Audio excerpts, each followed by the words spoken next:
Welcome back to the Making the Madness team preview series. Today we are going to be discussing the Dayton Flyers.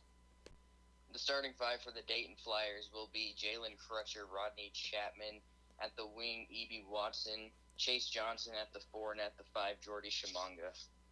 Yeah, looking at this team, obviously you can't not just look at this team and point to Jalen Crutcher. Jalen Crutcher, he's one of he's the premier player in the Atlantic 10. Probably going to be the favorite to win Atlantic 10 Player of the Year, at least in the preseason. We'll see about maybe who else could win it, maybe Jacob Gilliard or someone like that. But certainly Jalen Crutcher is a huge piece and one of the most clutch players in the sport. Hit that huge three against St. Louis to essentially steal one against the Billikens, middle of the season, and kind of kept Dayton's undefeated A10 play streak alive. So he's certainly the main player that you would look to, but the backcourt, Rodney Chapman as well, his backcourt mate is certainly going to help this team with depth in the backcourt. Yeah, definitely Jalen Crutcher for my money. I think he's the best mid-major player in college basketball. Elite shooter, had 16 or so a game this season. I think he did get near 20 this year. Rodney Chapman last season played a good bench role. He was a good shooter and defender. Then E.B. Watson had 9 a game last season, but he's a really talented and efficient scorer. Started his career at Michigan, was on that national championship team, although he didn't play much. Chase Johnson transferred from Florida, left the program a few months back, and then returned not too long ago. So him being back is huge for the depth of this team. And Jordy Shimanga, although he hasn't played much at Dayton, he's a big guy, and big guys are good in college basketball.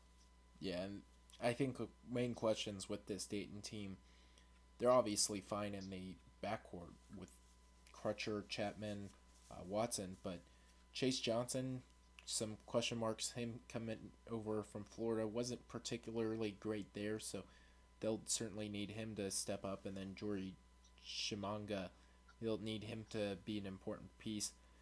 If the front court kind of, you know, isn't the front court, I think is the real issue with this team. But if it can become like really solid, the backcourt play is above and beyond what I would say any other team in Atlantic 10 is at this moment. Yeah, definitely. There's obviously a lot of question marks there. Replacing Obi Toppin's impossible.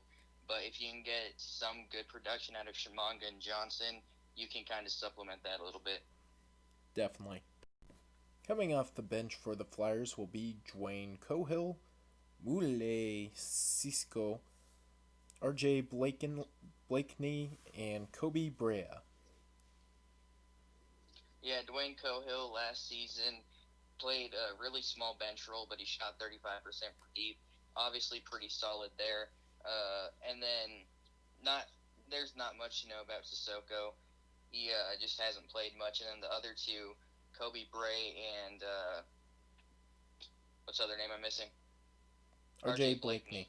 They're incoming freshmen who will kind of have to show what they can do this season.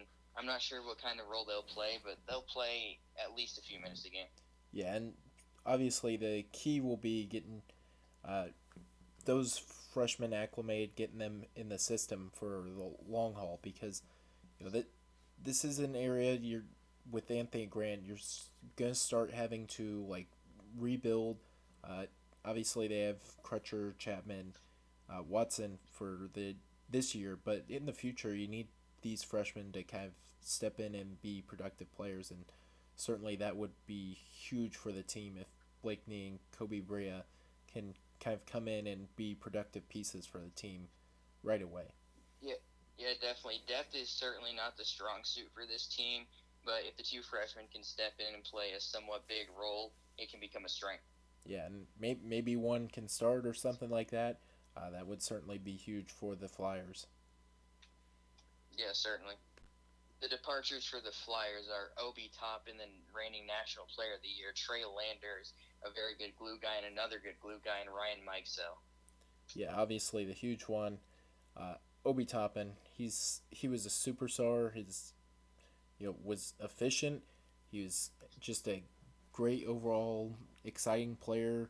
He was fun to watch. He was smiling on the court. He was staring down other teams' benches. He was throwing 360 windmill dunks. Like, you couldn't have asked for a much more fun player. And for him to be at the Atlantic 10 level at Dayton is another really fun thing as well. Where it's a rarity when the best player in college basketball is on a team that's not consider like not a team that's supposed to be like the best team in the country, and it's a fun loving basketball team like the Dayton Flyers that Toppin ends up at, and he just really took the system that Anthony Grant set in motion, and he rolled with it, and uh, National Player of the Year, projected top 5 pick. He did everything right for this team. Yeah, Toppin was amazing last season. There was nothing he did not do well. He was a great shooter, great defender, even a solid passer for a big man, and threw down some highlight dunks. He's just irreplaceable National Player of the Year. But Ryan Mikesell, decent defender, good shooter, and just a good team guy. You could just tell he was very much enjoyed in that locker room. And Trey Landers, elite defender and solid scorer. He was just a really good glue guy last season. Yeah, and certainly Landers, Mikesell, those players will be missed. Mikesell can kind of provide some interior defense, and Landers another really talented wing. Those are two big losses as well, but you're not replacing Obi Toppin. Jordy Shaminga can be a great player. He's not going to be what Obi Toppin was, because Obi Toppin was just that elite level player for Dayton. But obviously, for this team, they'll need to find a way to kind of go on without him. Yeah, definitely. Obi Toppin is not suiting up. Nope. At least on the bright side, Jordy Shaminga should play better defense than Obi Toppin's arch nemesis, Luka Garza. Yeah, definitely. Okay, moving on to some expectations. The first one here, do they win the Atlantic 10? They won it last season going 18-0. Obviously, they lose, we mentioned Obi Toppin as well as Mikesell and Landers. Those are two huge losses, but this is still a pretty talented team, great backcourt. Can they win the Atlantic 10 this season? They can. I don't think they will, but they can. I like Richmond way more. I like St. Louis more. And Rhode Island's close to Dayton, but I would take Dayton if I was picking between the two. I just think that the depth of this team isn't as strong as the others in the conference, and the play down low could be an issue.